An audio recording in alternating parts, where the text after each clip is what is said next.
listening to our podcast, and you probably have watched or read a story with an overpowered character. And as you might know, not all overpowered characters are written equal. Some are written in a way that is satisfying to make sense to, and others are written lazily. This episode, in our weekly story concept video, Noted will break down a handful of overpowered characters and see what makes them good and what makes them bad. Watch, listen, digest, and welcome to the Noted Podcast with Daniel and Eric. Hey. Don't forget to like, sub, and whatnot, and share and all that good jazz. Thank you. All the good jazz. All them good jazzes. You like jazz? I like jazz. It's a good... We should review that movie, Daniel. I'm down. The B movie. Oh. You like jazz? There are many ways to write an overpowered character. The two characters we're going to be going over are Aang from The Last Airbender and Rey from the sequel Star Wars movies.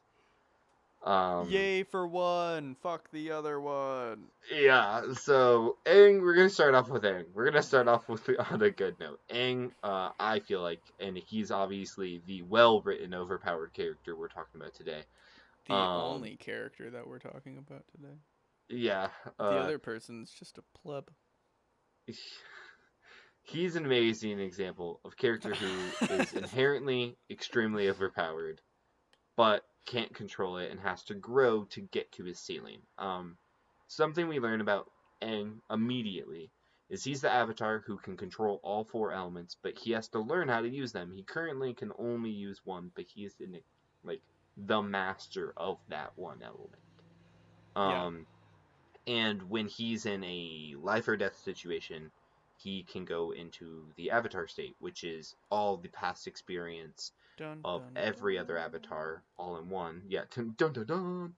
And it makes him way more powerful than literally anyone else in the show the moment he enters the avatar state. Like, he is more powerful than anyone else. He just can't control the avatar state. So we get to see the ceiling of where his power can get to right off the bat, pretty much, in the first season. Yeah. And we even see at the end of season 1, when he's still pretty fledgling, he mixes with a spirit in the avatar state to, like, destroy a whole navy. Which is... The moon spirit episode. Yeah, when he combines with the ocean spirit. When Sokka gets his prediction right. No, Aang predicted that, or someone predicted that before it happened in the show. Aang or Sokka at one point either say, like, maybe the spirits will send down a giant guardian, they'll destroy everything, and then the season ends exactly like that. It's just, it's funny. I never caught that. That's a good catch. I never caught that. You're welcome. But let's see here. But yeah, we get to see Aang slowly grow and become more powerful throughout the 3 seasons. It's a slow progression, but also we know he's inherently stronger than everyone else. Even when he's learning to bend the element, he has just strength, like powerful, like whatever the bending ability is, he just has it more potently than anyone else does most of the time. And even at like a 12-year-old, yes, he technically is 112, but let's be honest, he's 12. He's 12. He's a child. He's more powerful with one element than most trained generals. Of the Fire Nation. Yeah, of the Fire Nation. We don't really see him fight anyone else.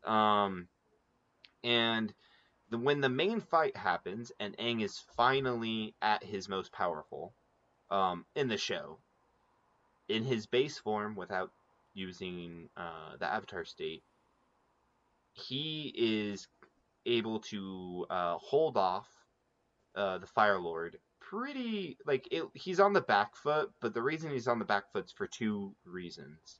For one, he's not trying to kill the Fire Lord, and for 2, the Fire Lord has a huge amp from Sozin's Comet. So it's like, it looks like Aang isn't that much stronger, but literally the only way the writers could make it so, like, it made sense why the Fire Lord was able to keep up with Aang was he didn't want to kill him. Yeah, he didn't want to kill him. He had a huge amp that made him like 2 times stronger, 2 to 3 times stronger than he normally was with firebending. And on Bro, top, I would say like 10 times stronger.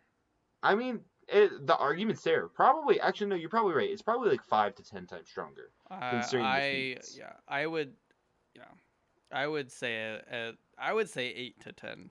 I don't even know if 5, dude. Like like even the normal firebenders, like when they were all on That's true. the Those big plumes that they shoot down. yeah, like they were all on top of like the floaty, what are they called? Blimps Yeah, the essentially. blimps, the Yeah, warships. yeah, dude. And just normal firebenders were just like taking out like hundreds of feet of just giant fireballs. Like and a sustained one as well. Yeah, I think 10 times stronger is definitely accurate. Yeah, Yeah, I know. I agree with you. he was ripped, dude, in that final fight. Like that man was like "Wah!" And man could have gone Super Saiyan. Yeah, and on top of it, Aang had the ability to kill him with redirecting lightning, and he didn't. Yeah. And then Oh, the dude, moment, the dude had a shot. oh, he could have killed him. Oh He yeah. could have killed him, and then he doesn't. He holds himself back. So not only is Aang handicapping himself right now, and Sozin and Ozai literally has the biggest buff he could possibly get Yeah.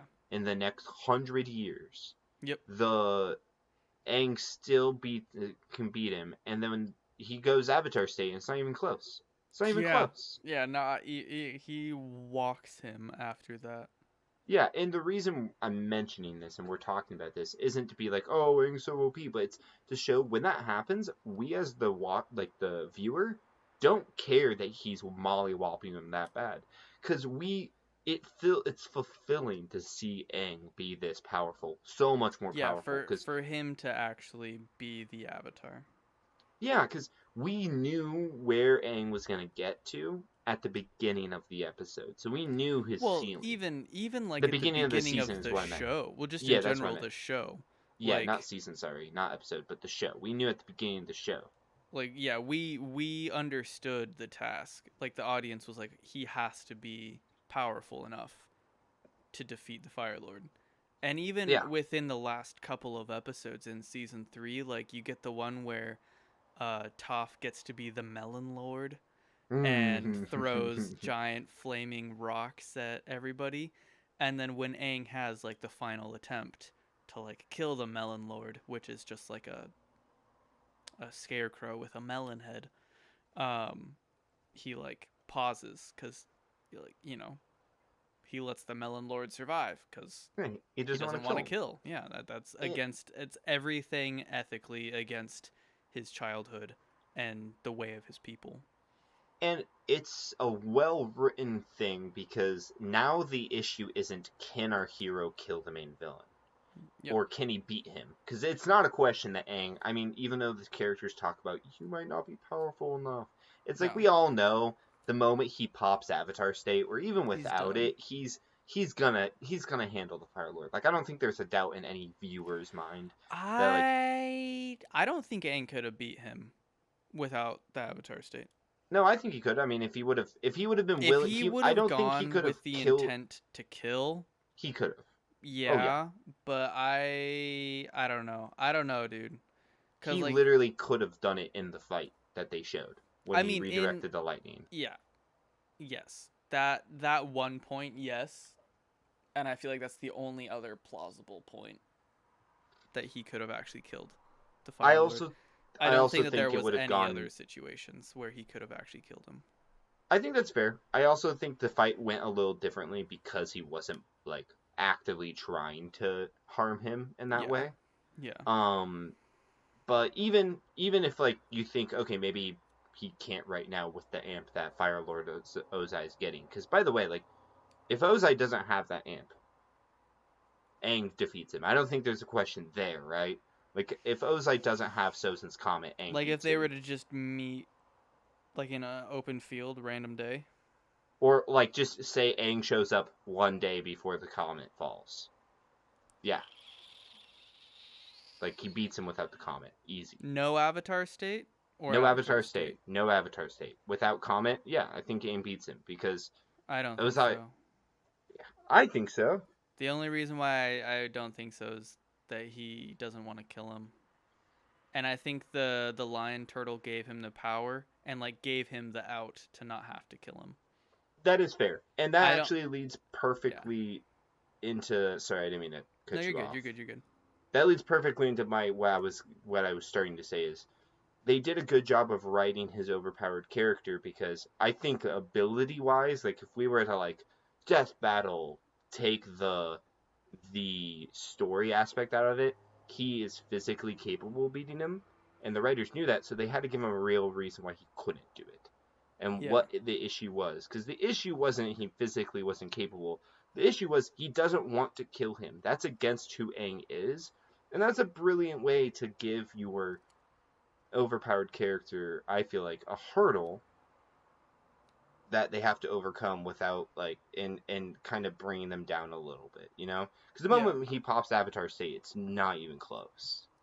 Unless your name's Azula. Yeah, yeah. But even then, Azula, I feel like it was that was like the 1 out of 10 times I feel like she could have taken him down. I mean, yeah. But Yeah. that is Hit kind of like our thing about hit Aang. him hit him when his back's turned. Dun dun Exactly. dun. Um, but that's why I feel like Aang is a well-written, overpowered character. Yeah. Is because we see the progression to him getting there. We know where he can be start from, but he can't fully control it. So it's like you can make the argument he's not completely overpowered the whole show, even though he does have the ace up his sleeve that is the Avatar State pretty much the whole time. May I counter this with another character just really quick, Mm-hmm. who I feel like is a more overpowered character than Aang Mm-hmm. in the same universe. Okay. I think Korra is a way overpowered character than Aang is. Yeah, yeah. I don't But I I think feel like she's a Korra's writing's worse, which is why I didn't use her as an that's what I was example. about to say. I feel Yeah. like she is almost a polar opposite to Aang because of course they kind of have to be because that's kind of how the Avatar state kind of works almost. The Avatar cycle, yeah. Is kind of having like polar opposite people after another. Maybe not super polar opposite, but I think you get what I'm saying. Yeah, no, it is. They are meant to be different than each other. Yeah. Exactly. And so yeah, dude, I think that she is a poorly written, overpowered character. Yeah, I mean, I think every Avatar is going to be overpowered at the end of the day, and she is. That's part of the reason why I didn't really bring her up. It's because she is. I feel like way poorly written, where I feel like Aang is written beautifully. Yeah. And we don't really get to see Korra grow to the point. Like we get one season when she's not a completely full-fledged Avatar, and then every season after that, she already has like all of the bending abilities, you know. Yeah. But I do agree with you there. She is quite OP. She's as a toddler, all well, not all four, because she can't airbend when she was a toddler, but she had three mastered essentially by like 15, 13. I don't know how old she is at the end of the. I, it's like 16 at the beginning of season 1, I think. Yeah, freaking nuts, bro. Um, Anywho. but Ray. Now Ray's our second character, who obviously, at this point you realize, is our poorly written character. Um, on the other hand, she's a bit different.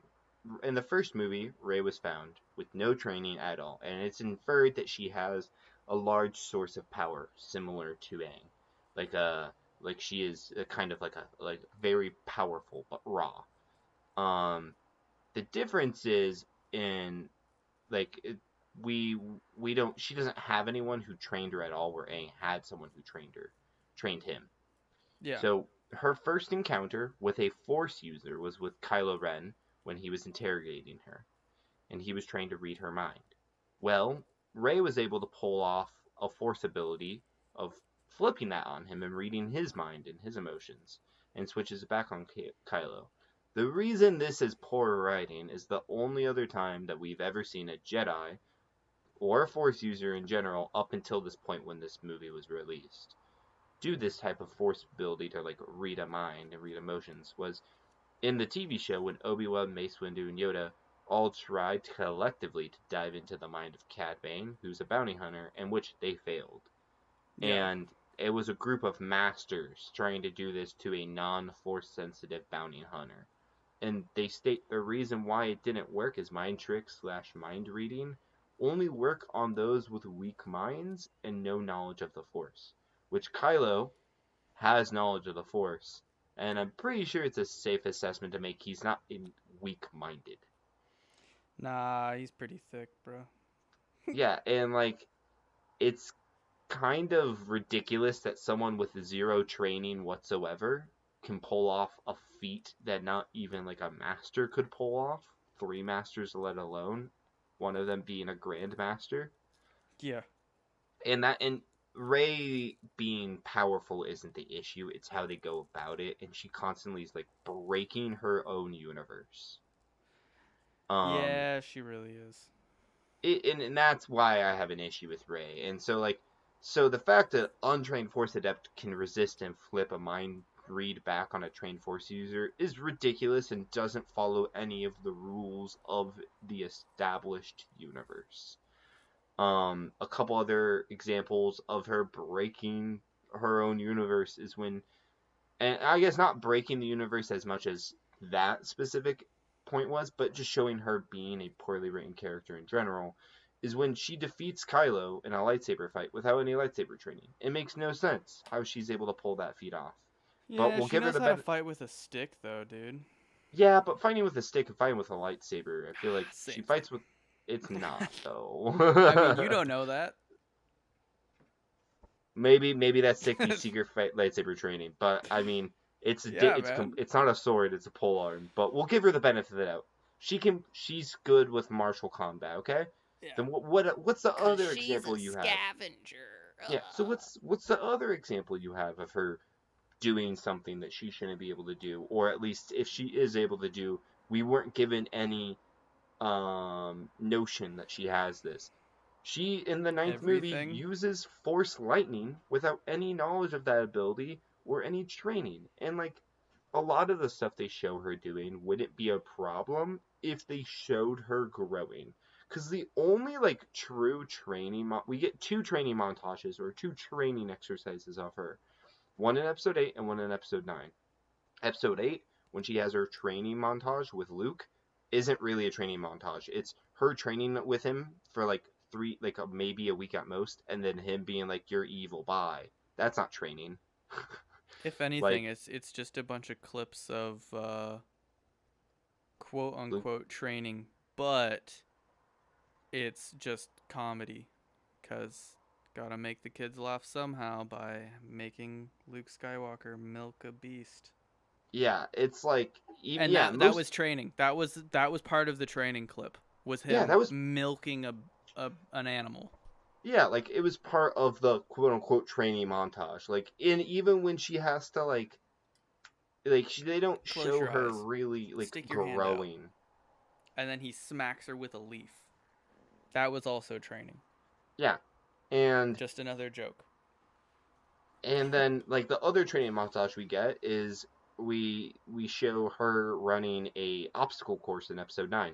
Which at that point, like I'll give you okay, we'll just assume that she's already like a Obstacle decent course. enough Jedi to be able to do Force acrobatics and the what she was doing. Like that's not crazy I at do not this point in remember the this story. part. It's the beginning of episode 9. They show her running an obstacle course on like the main planet I that don't they're at. remember. Yeah. But like it's that isn't that crazy. But I that is watched like the the ninth movie only once. yeah, I don't blame you. I only watched it once. I will never watch it again. Yeah, and so they only show her doing like this training one other time, and that's in the third and final movie, which is kind of ridiculous that you're just showing us that training now, because they show Luke training in episode 4, they show Luke training a ton in episode 5, and he loses every fight he's in episode 4 and 5, and he only starts winning fights in the final movie, where That's facts. Rey wins literally every fight she's in. Yep. throughout the whole 3 movies, only gets legitimate training in the 6th movie, or shows her actually legitimate training. And even the legitimate training she's doing, it's all acrobatics, reflexive, like Yeah. lightsaber combat. And then None of and then it's like you look actual at the like lightsaber combat and there's no flips or anything and it's just big swinger hits like they're waving around great swords, right? yeah. And Combat bad. on top of it, it's like she's supposed to be good at that stuff. Okay, cool. You don't really show her doing any like complex force powers. Nope. And then she And does then she force lifts lightning. like 500 rocks and helps all of the people escape. Yeah, which also didn't make sense in episode 7 when they had her do that. Not episode 7, episode 8. That's the end. But even then, it's like, okay, well, strong telekinesis is difficult, but not crazy difficult. We'll give her the benefit of that. It's the force lightning that really is like, how is she able to do that? You're not establishing she's able to do that. But we haven't even... Bro, Luke had a hard trouble lifting up a ship out of a swamp. Out of No, water. you're right. You're right. And she lifts up probably 3 tons or more of huge boulders. Those rocks were big. And she hasn't had like any training really, because the movie starts right after. That movie was also her trying to lift up the plane out of the water, wasn't it? Because Luke had her try to do that as well, right? In the 8th movie. They showed the ship. I don't know if she tried to do it though. She might have. Either way, like that's still nuts. Yeah, like, it's nuts that she's able to pull off a feat like that with like without training. Without legitimate training, because the training she had was very weak and limited in the 8th movie. And even then, she didn't really show any training in the 7th movie. At least, like in episode 4, like Luke was training while he was on the Millennium Falcon, trying to train his lightsaber blocks. I mean, he was shit, but he was trying. Yeah, no, exactly. There was no progression to become as great as she was. Exactly, shown, and it's not a payoff. Yeah, exactly. There's no payoff, and that's a perfect segue, Eric, into the final point we have about Rey, which is in the 9th Star Wars movie, Rey uses Force healing, which at this point, when this movie came out, all of the expanded universe comics that were made before Disney bought them were all no longer canon. The only time we ever see anyone use Force healing is in that expanded universe. In the movies, TV shows, we never see Force healing ever used. So at this current moment in canon, it's not a Force power that anyone can do. So if you're going to introduce a Force power that has never been used before, you need to have some type of like showing that this is possible. Show that she's learned. She reads like ancient text when she's at the training place temple with Luke. They did when she stole all the books. Wouldn't it just make sense for her to become super OP after that? No, because they didn't show her reading the books. Yeah, and they didn't show like all they had to do was show, hey, look, there's this Force healing thing, and maybe she like attempts to do it something. That's a 5-second scene of her looking down at a page. And it's like some kind of like, person, like the person like the circle with like the 4 arms and the 4 legs, like like the quote unquote like perfect human or whatever. Yeah, they could have shown like a drawing of one of those, and like implied that like she's learning something, and then like, when she heals Kylo, that could make sense. But they don't. And then. Exactly, and they could also like show that like maybe Luke could be like, hey, yeah, they're an ancient technique that not even I've been able to pull off. Force healing is in the book or something. Yeah, something like that, and then they could have him say that sentence and then her steal the book, and then bada bing, bada boom, it makes sense that she knows how to do it in the next movie. And then Yoda can make his stupid fucking cameo that didn't need to happen. And they show her using Force healing without establishing at all that it's even possible and how she can do it, and that she even learned how to do it. She just does it. So out of thin air, she just uses the ability. Yeah. And a great example to compare this to of a character using an unknown ability that no one's ever done before in a universe is when we compare this to when Aang learns how to energy bend. Yep. At the end of the big fight with Fire Lord Ozai, he takes away Fire Lord Ozai's fire bending by energy bending and taking away the bending ability of him. Imagine if that scene happened without them showing the lion turtle scene where Aang learns how to energy bend. Oh, If he that would have been trippy as hell. it would have been such a bad scene. That actually honestly would have terrified me as a kid. Yeah, the scene Because already is that pretty scene, intense. yeah, that scene is pretty nuts. And for getting no context for that, if that were to just randomly happen, I don't think I would have enjoyed that Yeah, and as a it just child. yeah, and you shouldn't, because there wouldn't be any payoff. You wouldn't No. understand what's going on. It would have just been him doing it for plot convenience, like when Rey just magically learned how to heal, she just does it because it's necessary for plot convenience.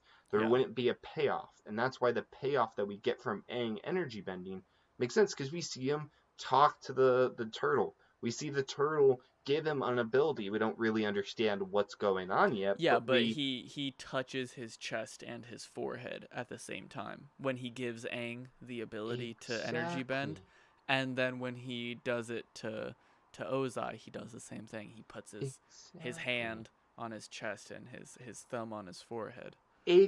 And it's exactly like, and oh wow, even as a child, I implied, hey, those scenes are similar. What's going on? And then yeah, right after it's done, guess who got the explanation of what just happened? We did. Us as it viewers. Hey, this turtle gave me this ability that I can take away powers. Whoa, that's so cool. Now it all makes sense. But exactly. Ray was never like, I read a book. I'm awesome now. You know, like it was just I just do it. let me heal this person and then kiss them because they've been trying to kill me for 3 to 5 years. Makes sense. Good shit, boy. Nice. Yeah, and it's just it's really lazy writing, and Yeah. it's making the reason I dislike Rey as a character is not because she's able to do powers that I don't want her to be able to do. It's because she's able to do powers that don't make sense for what you've shown us to do. Without the explanation of her Yeah, actually being able to do them. and without her taking any L's, she takes no L's, dude. She Dude, only takes dubs you the want to whole know time. would have Like been a Luke great. loses so much Oh before yeah. he actually wins. Oh yeah. You want to know what would have been a great story for her? Hmm. If she's okay, so 7, 8, and 9, she's the main character. She goes up against Palpatine God, and no, she please, we don't need help. dies. No, no, same Oh, okay. story. Same story. Everything is the same. But she dies. And then Kylo kills him. And then Kylo becomes a good guy because he does become a good guy at the end of the show. But he dies. Why not have her die I don't as think that like would. cannon fodder? I Nah, don't think that dude. would make her any better written. It would just No. get rid of a character we hate. Exactly. And It actually doesn't. let us keep someone that we thoroughly enjoyed and had actual character development, which was Kylo, given he's also kind of Poorly written, and yeah, his he's a character development subpar is all over the place. yeah, but at least he's not like literally just a random person and then all of a sudden is a somehow related to Palpatine. And then it's just like, what is going on? And then Yeah, the reasoning for why she's as powerful as she is can then just be summed up to she's related to Palpatine. Does yeah, that make as sense? well. Yeah, that's And then also the identity thing, which is theft. And then identity theft. I'm a Skywalker. Shut okay. up. We could spend hours talking about those movies in general. I can spend hours But complaining about Rey. but that is a great point though too, Eric, that you made just now about her. They kind of explain her amount of power because she's a Yeah, Palpatine, she's a and like Palpatine. and to be fair, you could make the argument, oh, all the It Skywalkers are strong because they're Skywalkers, and and that you're makes not wrong. sense. It makes But they sense with that also logic. they also have training accompanied with their Exactly. pure power. They're Because if not just Anakin strong wouldn't to have be been, strong. yeah, if Anakin wouldn't have been picked up off of Tatooine, he'd have been a slave, and he'd have died working on speeder bikes. Yeah, exactly. Like they have the potential, but they still need to learn how to use it. And that's Exactly. why Anakin became so OP and so powerful and so strong is because he got the cream of the crop training and Yeah, had all that raw power. and I that's think why Luke lost so much, is yeah. because he only had one person to train him, and then that person died, and And then then he he had had to Yoda who train trained him. himself. Well, yeah, but like It was I, limited training. limited training. But then you have someone like Rey, which we've said a million times, but I'm gonna say it again, who had no training, even though she had, the one scene with Luke, but that wasn't training. Yeah. It barely any training for the what she was able to pull off equaled to the training she had was very disproportionate. On top of the fact she was already pulling off bullshit Yeah, before she got trained. yeah. Like they made her she She was an yeah. expert fighter, like pilot fighter. When she Which drove the by the way, Falcon for the first time, even though she said she's never driven a ship before, she fucking does turns and she flies just as good as Anakin, or better as Anakin. yeah, we don't yeah. Yeah. But that Anywho, that is the that's it. video about overpowered characters. Yeah, good Um ones and bad ones. Yeah, it's I think the big thing that we could get out of the character breakdown of these two characters is the amount of power you give them isn't the important thing. It's how you help them develop that power, Exactly. um, and the reasoning you show. If they had developed Rey a little differently, she could have been a great character, but they didn't, and so we got what we got. And Aang Yep. is one of the best written characters of all time Agreed. because they put so much effort in helping him grow. You got to see him grow. So I hope that you got a lot out of this. I hope it wasn't just a ton of us complaining about Ray, but to be fair, there's a lot to complain There's about, so much to complain about her. and I hope you enjoyed it. Like, subscribe, share, give us a follow, shout out to a friend, tell them about us. Please do. Yeah. I hope you enjoyed this episode of the No Podcast. Yeah. This has been noted, noted, noted, noted.